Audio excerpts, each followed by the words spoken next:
You ever have those moments where you're just staring at your computer? You know you have to work, but you just can't. And there's this little voice in your head that just keeps getting louder and louder. And that's the question it always asks, isn't it? Am I just lazy?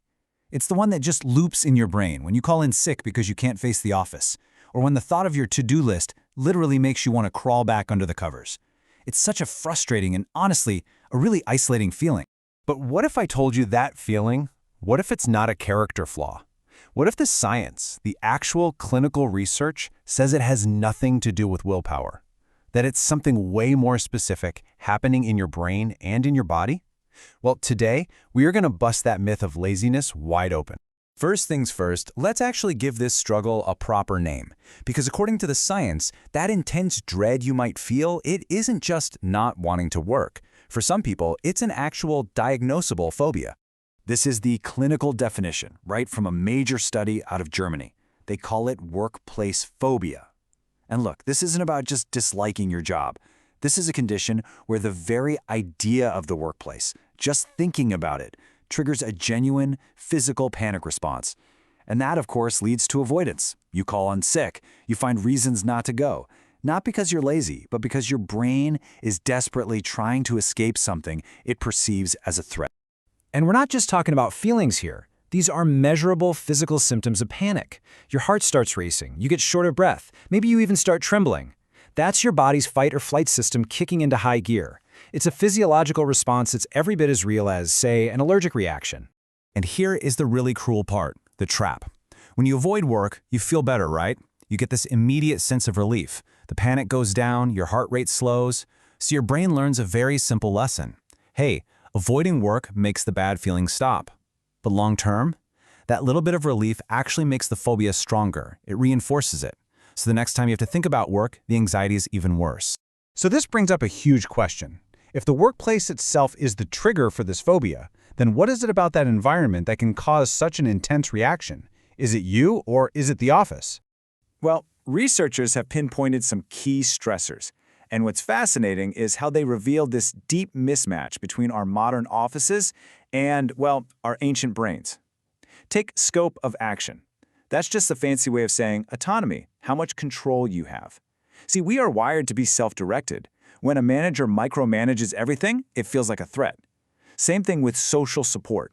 We evolved to work together in small, trusting groups, not to feel isolated in a sea of cubicles. And this chart, this just illustrates a key finding so perfectly. Just look at these numbers. The stress people felt from having too much work, the sheer quantity, was significantly higher than the stress from the work being too hard. So think about that. For so many people, that feeling of being completely overwhelmed, it isn't because they lack the skill, it's because they're being buried alive by an impossible amount of stuff to do. But it's not always about the external stuff. Sometimes, the most crushing pressure comes from inside our own heads. And this creates this really strange situation, especially for people who are, by all accounts, high achievers. It all comes down to a deep fear of being found out. The study gives it this very clinical name, anxiety of insufficiency. But you and I probably know it better as the imposter phenomenon or imposter syndrome. It's that nagging, persistent feeling that all your accomplishments are just a fluke, that you've just been lucky, and that any second now, everyone's going to realize you have no idea what you're doing. So how do you deal with that kind of deep-seated fear, that feeling that you're a fraud? Well, the way people cope is tragically completely counterintuitive. It's not about slacking off. It's about hiding. They work more. They pour on the hours, not because they're passionate, but as a defense. It's this desperate scramble to prove their worth to themselves and everyone else, because their self-worth is totally tied up in their last success. And this cycle, overworking to hide your insecurity, is a one-way ticket to complete burnout. And the consequences of all this? They are severe. This isn't just having a bad day or a tough week. The patients in this study, the ones suffering from these conditions, took an average of over 15 weeks of sick leave in a single year. That's almost 4 months of being physically or mentally unable to work. So, what's the bottom line here? What does all this actually mean? It means we have to completely reframe this conversation. The struggle to show up for work is almost never a simple failure of discipline. It's a complex signal that something is fundamentally wrong.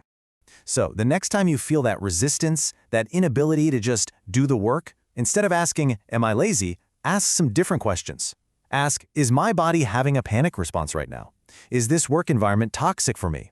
Am I terrified of not being good enough? Is this a reaction to something that actually happened? I really want this to sink in. You are not broken because you can't force yourself to work. You might be suffering from a fundamental mismatch between your biology and your environment. It could be a phobia. It could be a nervous system that just freezes up when it feels controlled. It's a signal. It is not a failing. And it's so important to remember, this isn't just some nice idea. This is all grounded in serious clinical research conducted at one of the largest and most respected university hospitals in all of Europe. And that really brings us to the final and maybe the most important question of all.